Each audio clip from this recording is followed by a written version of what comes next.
I loved, again, the jump that we saw in a player named Lugentz Dort last year. Just played so well. And he kind of, before last year, was a guy that when you heard his name or when you talked to people around the NBA, it was Lugentz Dort is a great defensive player. That's all it was. His player makeup was he's a lockdown defensive player.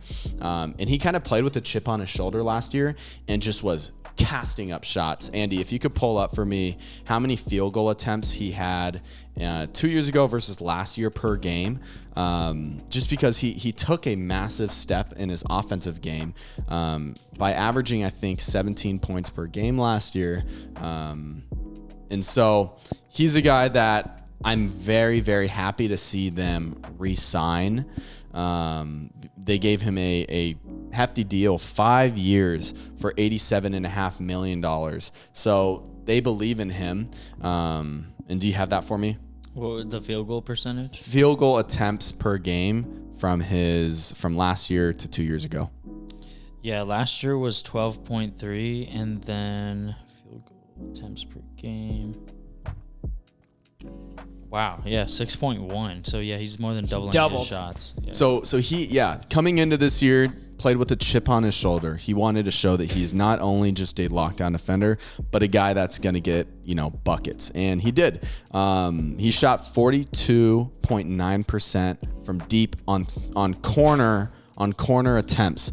So a guy that if he's in the corner open, he's going to hit his shot 42% of the time. And here's a comparison. I think a guy that he should be aiming to be is Jaylen Brown, who we have seen take a step by step every year to become a all-star 2 seasons ago and a guy that helped lead his team to the finals last year.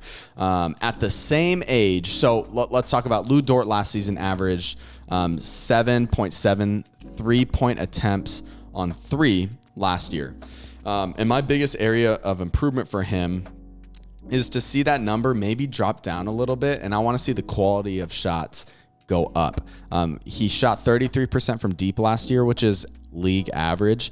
But for comparison's sake, at 23 years old, which is how old Lugentz Dort is, Jaylen Brown shot 5.9 attempts, so 2 attempts less than him at 38% from deep. So higher efficiency, a guy that is a defensive stalwart, but then also came in and wanted to play with the chip on his shoulder to prove I am an offensive guy. He didn't force his way to be that. He just kind of became that, playing his role within the offense. I want to see Lugentz Dort do that because I think that's a fair comparison. In this season for Jaylen Brown at the same age, he averaged 20 points per game. So can we see Lugentz Dort take that step to efficiently go above 20 points per game? That'll be interesting to see with his new contract. Hey, thanks for watching. Before you leave, don't forget to like and subscribe. We're the only NBA show focused on covering your favorite small market teams. Find us on all social media platforms at Small Ball Podcast.